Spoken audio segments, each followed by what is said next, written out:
Some parts of Japanese society want to drag the pacifist nation to the right.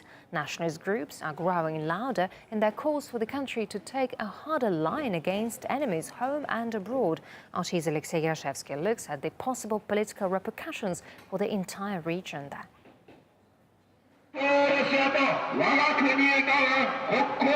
It's become a tradition in Japan when some foreign officials are subjected to verbal abuse.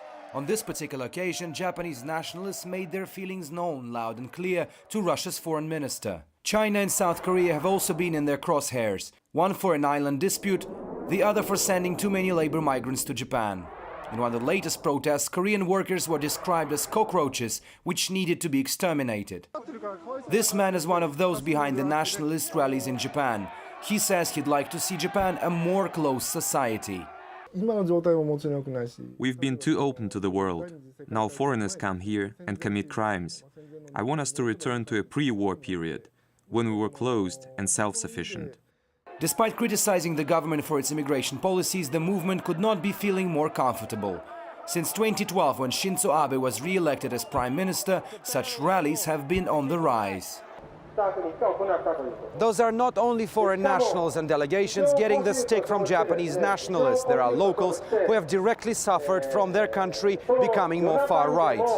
These school teachers have been protesting because they lost their jobs for not complying with what they call ultra-nationalist regulations in schools.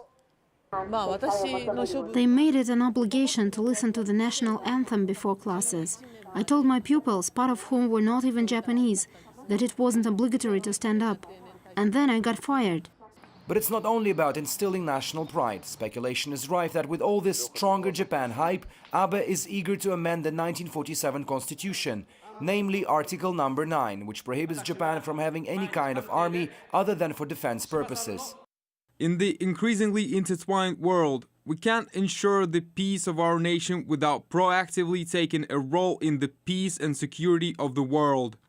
Why don't we take steps forward on the issue of constitutional amendment? But not everyone is buying it. A more far-reaching goal could be reshaping the regional balance of power. There has been a talk among high-profile politicians, including former prime ministers, on launching a public debate whether Japan should have nuclear weapons.